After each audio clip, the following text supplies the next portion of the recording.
देखिए, आज 15 अगस्त है और आप सभी को जो है वो स्वतंत्रता दिवस की हार्दिक शुभकामनाएं। जैसे बात करें, हम जो है वो कछुआ वंश पढ़ रहे थे और हमने कछुआ वंश को पढ़ लिया था, पूरा कर लिया था। उसके बाद हमने जो है वो मारवाड़ के राठौड़ वंश को पढ़ना शुरू किया था और हमने उसका जो है राठौड़ वंश का एक पार्ट जो है वो कंप्लीट कर लिया था। और जैसे आज बात करें, आज हम जो है वो मेवाड़ का इतिहास पढ़ेंगे। जैसे बात करें मेवाड़ के इतिहास की, तो मेवाड़ में जो है वो दो वंशों ने जो है यहाँ पर शासन किया था। जैसे एक है गोहिल वंश और दूसरा है सिसोदिया वंश। तो मेवाड़ पर जो है वो दो राजवंशों ने जो है यहाँ पर शासन किया था। तो आज हम जो है वो सबसे पहले गोहिल वंश को पढ़ेंगे।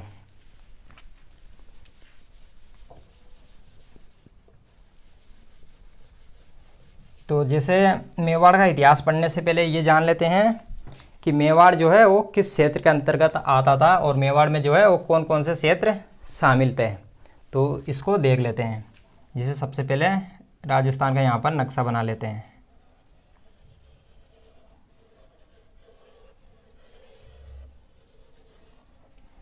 तो जैसे बात करें, ये क्षेत्र जो है ये मेवाड़ के अंतर्गत आता था। यहाँ का जो क्षेत्र है, ये क्षेत्र जो है ये मेवाड़ के अंतर्गत आता था। अब इस क्षेत्र में कौन कौन से जो एरिया आते थे उनको देख लेते हैं। जैसे सबसे पहले बात करें चित्तौड़ की, तो चित्तौड़ जो है वो मेवाड़ के अंतर्गत आता था। इसके अलावा उदयपुर के अलावा इसमें भीलवाड़ा, प्रतापगढ़ तथा राजसमंद, ये मेवाड़ के अंतर्गत ये क्षेत्र आते थे। चित्तौड़गढ़, उदयपुर, भीलवाड़ा, प्रतापगढ़ तथा राजसमंद। और जैसे बात करें डूंगरपुर बांसवाड़ा की,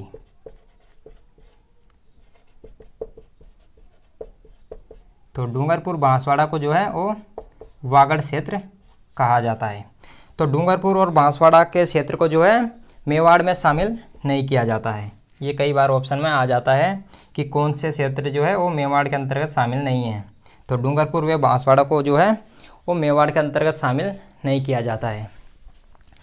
तो मेवाड़ जो है वो इस क्षेत्र के अंतर्गत आता था। अब बात करते हैं इसके इतिहास की।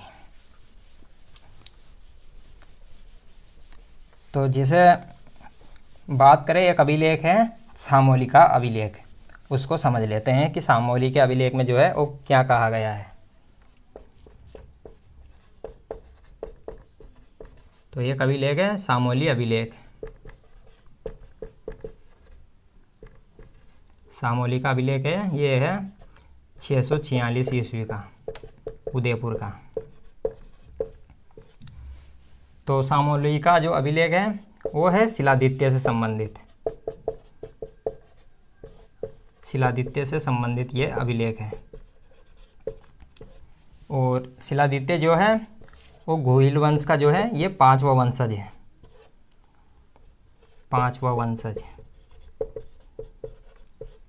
इस सामोली के अभिलेख में ये बताया गया है कि जो शिलादित्य है ये गोहिल का जो है 505वां वंशज माना जाता है।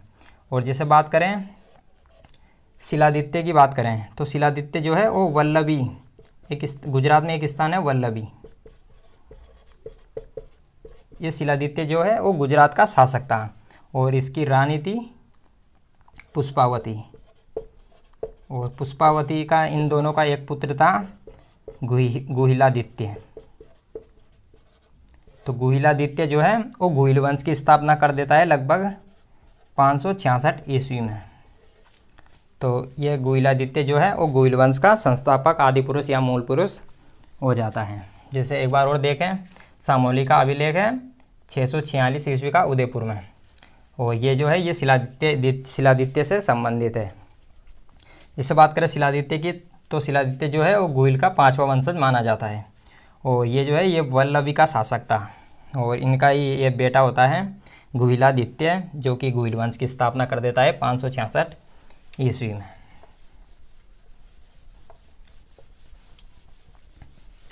तो गोहिल वंश का संस्थापक हो जाता है गुहिलादित्य। अब जैसे अगला शासक आता है इसके बाद में, गुहिलादित्य के बाद में आता है बप्पा रावल।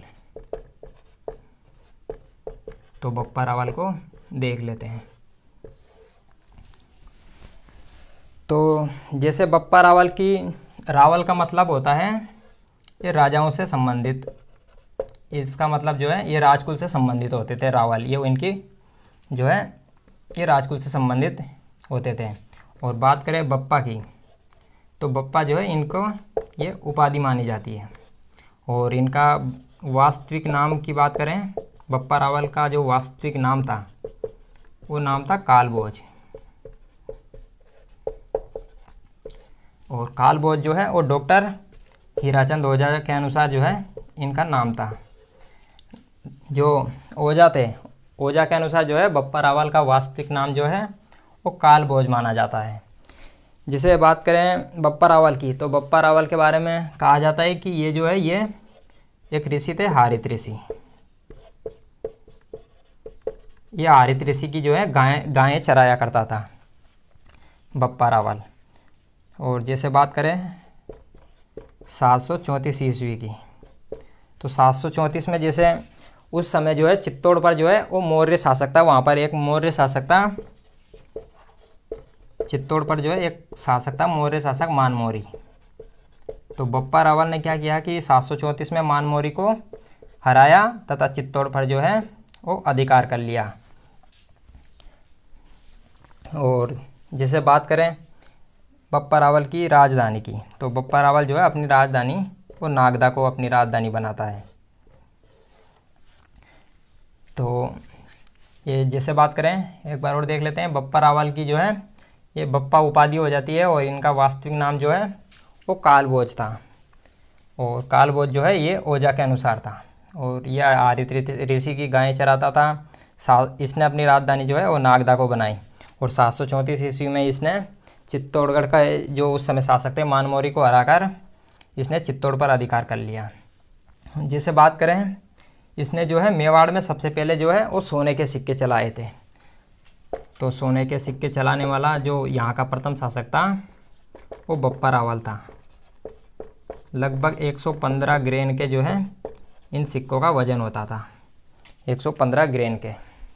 तो मेवाड़ में सोने के सिक्के सबसे पहले जो है वो बप्पा रावल ने ही चलाए थे। जिसे बात करें एक इतिहासकार है सीवी वैद्य। सीवी वैद्य के अनुसार जो है सीवी वैद्य ने जो है इनकी बप्पा रावल की तुलना फ्रांसीसी सेनापति था एक चार्ल्स मार्टेल। इन बप्पा रावल की तुलना जो है सीवी वैद्य ने फ्रांसीसी सेनापति चार्ल्स मार्टेल से जो है इनकी तुलना की।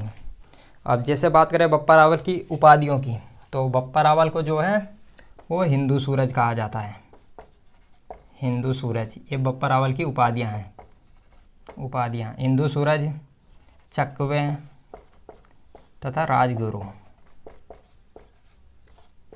हिंदू सूरज, चकवे, राजगुरु, ये बप्पा रावल की जो है कुछ उपाधियां थी। तो ये बप्पा रावल से संबंधित कुछ बातें थीं। जैसे बात करें बप्पा रावल के बाद जो अगला शासक आता है वो है हलहट।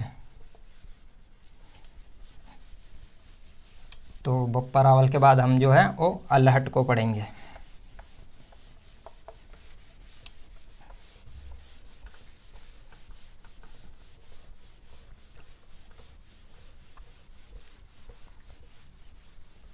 तो अब बात करते हैं हलहट की।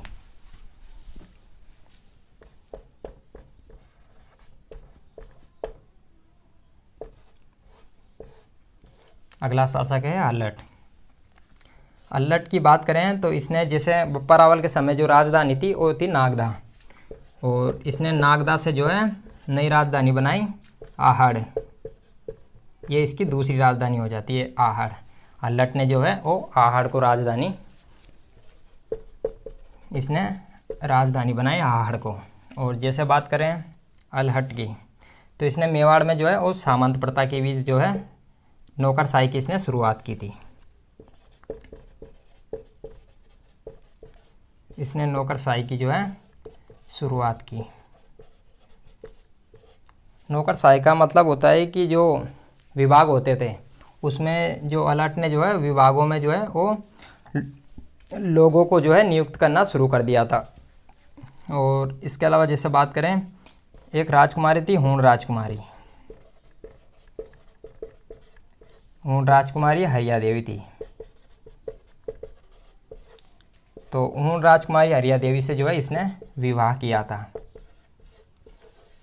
ये राजस्थान का जो है प्रथम अंतर्राष्ट्रीय विवाह हो जाता है जो कि अलर्ट ने किया था। तो ये अलर्ट से संबंधित जो है प्रमुख बातें थी। इसके बाद बात करें इम्पोर्टेंट शासक की, जयद्रथ सिंह की। तो अलर्ट के बाद में जो है वो शासक आता है जयद्रथ सिंह।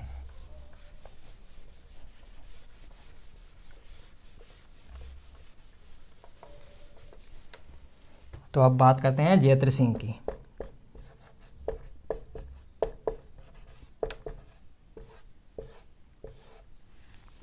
जयद्रथ सिंह की बात करें तो जयद्रथ सिंह के समय एक युद्ध होता है, भूताला का युद्ध। तो उसको देख लेते हैं। तो इसके समय जो है भूताला का युद्ध होता है। भूताला का युद्ध ये होता है 1227 ईस्वी में। किन किन के बीच में होता है? तो एक तरफ तो जो है वो है जयद्रथ सिंह और दूसरी तरफ है इल्तुतमिश, जो कि दिल्ली का उस समय सुल्तान था। ये दिल्ली का जो है सुल्तान था इल्तुतमिश। इन दोनों के बीच में जो है भूताला का युद्ध होता है 1227 ईस्वी में। और जयद्रथ सिंह इस समय जो है इसको हरा देता है, इल्तुतमिश को जो है हरा देता है। जैसे बात करें इसके सेनापति की, जो जयद्रथ सिंह के सेनापति थे उस समय बालक और एक था मदन, ये दो सेनापति थे। इनके नेतृत्व में जो है जयद्रथ सिंह इल्तुतमिश को भगाने पर मजबूर कर देता है। और जैसे बात करें जब मुस्लिम सेना भाग रही थी, इल्तुतमिश की सेना भाग रही थी, तो भागते हुए ये जो है ये नागदा को जो है लूट कर ले जाते हैं। नागदा को ये लूट लेते हैं और इसको जो है तहस नहस कर देते हैं। इस कारण इस युद्ध का नाम जो है वो भूताला का युद्ध कहा जाता है। इसके बाद ये जो जयद्रथ सिंह है ये अपनी नई राजधानी बनाता है चित्तौड़ को। और चित्तौड़ में जो है ये परमारों को हराता है। परमारों को ये हराकर चित्तौड़ पर अधिकार करता है और अपनी नई राजधानी जो है वो चित्तौड़ बनाता है। इसके अलावा जैसे बात करें जयद्रथ सिंह की, तो जयद्रथ सिंह जो है वो 1248 ईस्वी में दिल्ली का एक और उस समय जो सुल्तान था वो था नासिरुद्दीन महमूद। तो नासिरुद्दीन महमूद को ये 1248 ईस्वी में पराजित करता है। और तो ये जयद्रथ सिंह से संबंधित बातें थी। जयद्रथ सिंह के बारे में कहा जाता है कि मध्यकालीन जो मेवाड़ का स्वर्णकाल था वो जयद्रथ सिंह का समय माना जाता है। तो जयद्रथ सिंह जो है वो एक इम्पोर्टेंट शासक था। इसे जो है ये इसका समय जो है वो मध्यकालीन मेवाड़ का स्वर्णकाल माना जाता है।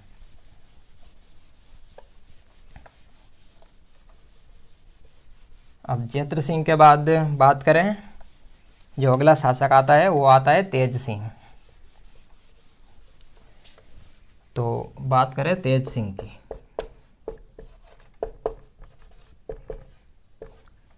तेज सिंह की बस एक ही बात इम्पोर्टेंट है, इसके समय जो है वो प्रथम चित्रित ग्रंथ जो है रचा गया था। प्रथम चित्रित ग्रंथ, और ये रचा गया था लगभग 1261 ईस्वी में। और क्या उस चित्र का नाम था? श्रावक प्रतिक्रमण सूत्र चूर्णी। श्रावक प्रतिक्रमण सूत्र चूर्णी। और इस चित्र को किसने रचा था? तो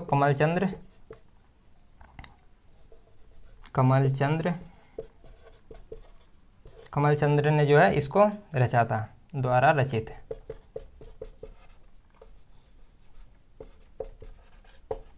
तो तेज सिंह के समय जो है वो प्रथम चित्रित ग्रंथ जो है चित्रित हुआ था 1261 ईस्वी में, श्रावक प्रतिक्रमण सूत्र चूर्णी, और कमलचंद्र द्वारा ये रचित था। तो तेज सिंह की बातें ये हो जाती है। इसके बाद जो अगला शासक आता है वो है समर सिंह। तेज सिंह के बाद जो अगला शासक है वो है समर सिंह। तो समर सिंह की इनके बारे में जान लेते हैं कुछ बातें। समर सिंह, तो बात करें समर सिंह की तो इनकी कोई विशेष बात नहीं है। इनके जो है 2 पुत्र थे। एक पुत्र का नाम था कुंभकर्ण, एक पुत्र का नाम था कुंभकर्ण और दूसरे का नाम था रतन सिंह। रतन सिंह जो है वो बड़ा पुत्र था। बात करें कुंभकर्ण की तो कुंभकर्ण जो है वो नेपाल चला जाता है और नेपाल में जो है ये गोइल वंश की स्थापना कर देता है और इसके बाद में जो है कुंभकर्ण की कोई जानकारी नहीं मिलती है। और जैसे बात करें रतन सिंह की तो रतन सिंह की जो है इनके बारे में जो है लगभग सभी जानते हैं। रतन सिंह की बात करें तो रतन सिंह की जैसे रानी थी पद्मिनी। तो रतन सिंह की एक रानी थी, रानी पद्मिनी। तो जैसे बात करें रानी पद्मिनी की तो रानी पद्मिनी जो है वो सिंघल द्वीप की राजकुमारी थी। सिंघल द्वीप की ये राजकुमारी थी। सिंघल द्वीप को जो है वर्तमान में श्रीलंका कहते हैं। तो ये सिंघल द्वीप की राजकुमारी थी। जैसे बात करें इसके पिता की तो इसका पिता का नाम था गंधर्व सेन और इनकी माता थी चंपावती। तो जैसे रानी पद्मिनी के बारे में आगे बात करते हैं।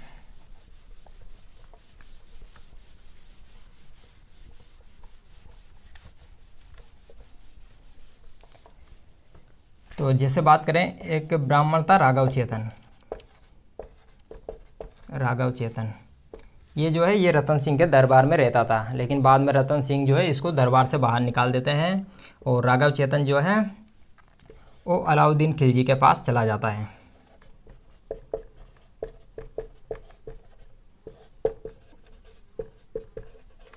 ये राघव चेतन जो है वो अलाउद्दीन खिलजी के पास चला जाता है और अलाउद्दीन खिलजी से जो है वो पद्मिनी की सुंदरता के बारे में वहाँ पर उसको बताता है।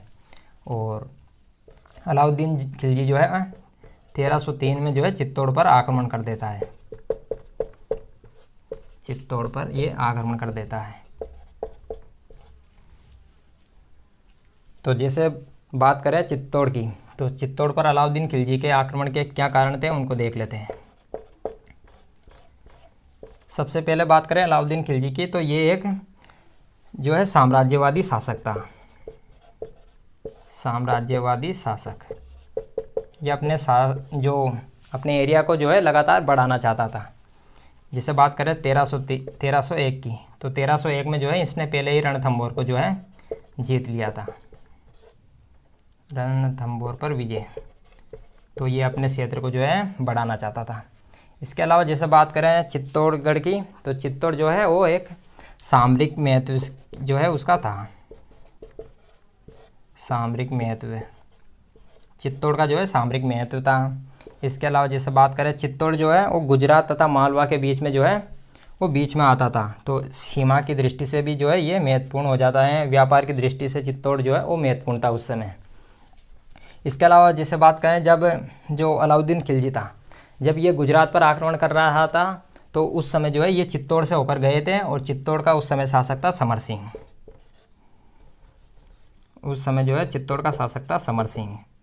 तो समर सिंह जो है इससे अलाउद्दीन खिलजी से गुजरात जाते समय जो निकलने के लिए जो है इससे कर वसूल कर लेता है समर सिंह से। तो ये जो है ये अलाउद्दीन खिलजी का जो है ये प्रतिष्ठा की बात हो जाती है। तो समर सिंह का जो है उस समय कर वसूल लेता था इससे अलाउद्दीन खिलजी से। तो ये भी एक प्रमुख कारण है। इसके अलावा जैसे प्रमुख कारण है एक और पद्मिनी को प्राप्त करना ये भी एक कारण है। तो ये चित्तौड़ पर आक्रमण करने के अलाउद्दीन खिलजी के कुछ कारण थे। अब देखते हैं अलाउद्दीन खिलजी का जो है अब आक्रमण करता है।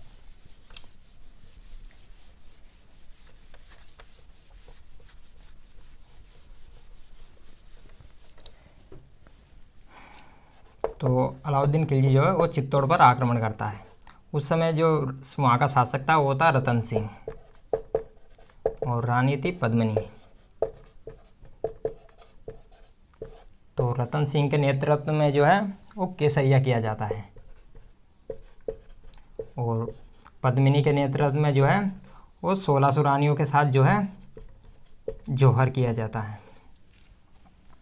ये जौहर का मतलब होता है ये सभी रानियाँ जो है वो अग्नि में प्रवेश कर जाती थी और ये रतन सिंह जो है वो केसरिया कर लेते थे। लड़ते हुए जो है ये भी शहीद हो जाते हैं, मारे जाते हैं।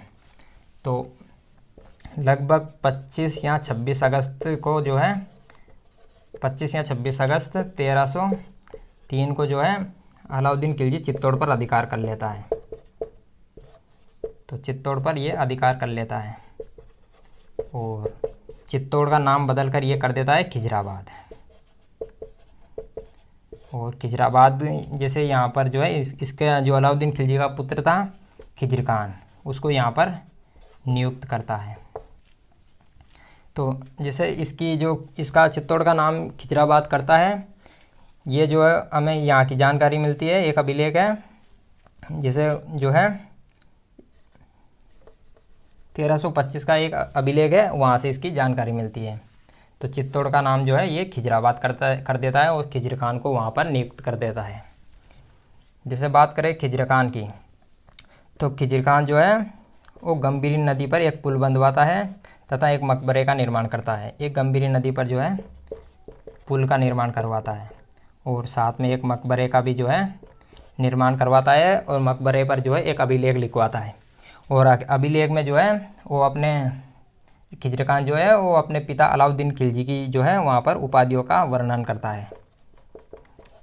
तो जो वहाँ पर गंभीरी नदी के पास जो मकबरा है, तो उस मकबरे के पास जो है अभिलेख में जो है अलाउद्दीन खिलजी की वहाँ पर उपाधियाँ हैं। तो जैसे बात करें तो उनमें उपाधियाँ हैं अलाउद्दीन खिलजी की दूसरा सिकंदर, इसके अलावा जो है ईश्वर की छाया, इस तरीके से जो है। इसके अलावा एक और उपाधि है अलाउद्दीन खिलजी की संसार का रक्षक। ये 3 उपाधियाँ जो है उस अभिलेख में मिलती है जो कि खिजर खान ने लिखवाया था। ये उपाधियाँ जो है ये अलाउद्दीन खिलजी की है, दूसरा सिकंदर, ईश्वर की छाया तथा संसार का रक्षक।